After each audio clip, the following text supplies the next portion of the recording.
What's this game? So this is End of Ember. It's a maximalist Isaac-like, super cute, super gory, and totally unhinged. What's the backstory behind this game? Yeah, so basically Ember wakes up on her birthday, walks around her bedroom a little bit and comes outside to hear this thumping bass, discover her parents are having a huge boozy party with all their friends without her and have apparently forgotten her birthday.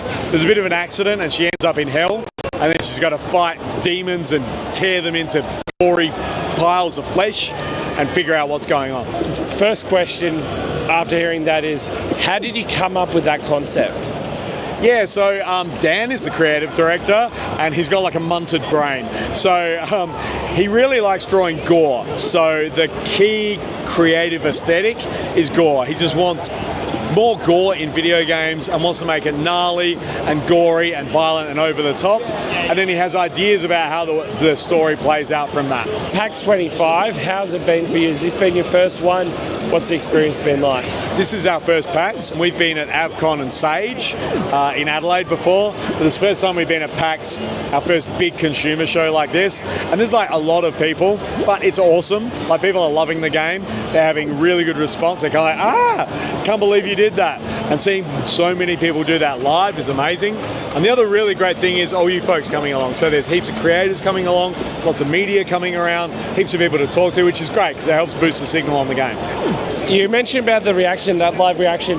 How does that help, that instantaneous reaction, help understanding the development of the game to further evolve your game? Yeah, so I mean, you always want to be developing your game in response to audience response.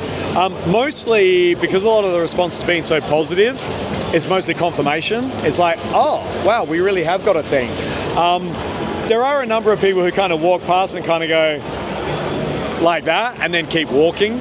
And that's fine, because that also confirms that, not every game is for everyone. And so, sometimes people, they don't like it and they'll just walk on, and that's fine, because there's a cozy game there, there's a strategy game there, there's all types of games for all types of people.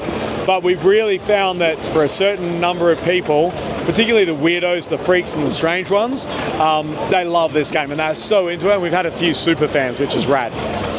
What is the one piece of advice you've got for anybody that wants to create a game? Do it. Just do it. Get in there and make something and make it playable. So I see a lot of devs who think about a game and design a game, and they'll be doing tooling, they'll be creating a code base, and yeah, all of that's important and it does need to be done.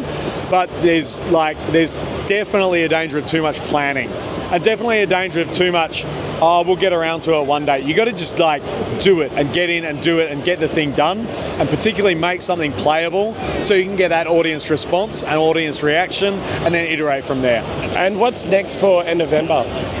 Yeah, so we're looking to have a demo available in 3 to 6 months, and that's really the main thing. So we're building towards that, completing a couple of core systems and a lot more content for the demo. And what we're really hoping is that we get a big splash and that we get a lot of visibility, a lot of people being into the game around the demo, and then it'll be creation of the full product out to the full release. So at the moment you can play it on Steam, you can play it on Steam Playtest. Go to our Steam page, scroll down, there's a little Playtest button, you join it, there's no codes, it's free, we just want people to play it and have a good time, but then we'll be moving towards more formal releases after that. And last question is this t-shirt, I love the design of it. Yeah. If you just see there, who came up with that and why?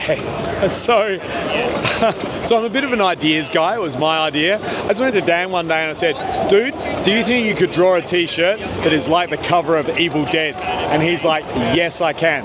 And he came back and did it, and he did the colours, and it looks great. And there's actually a really funny thing, because I was like, can you do it in full colour? And we'll do the t-shirts in full colour. And he's like, yeah, and showed it. And then he came out and did this. This is his version, and this is a way better version. So he's got the colour and the art, and yeah, the idea was mine, maybe.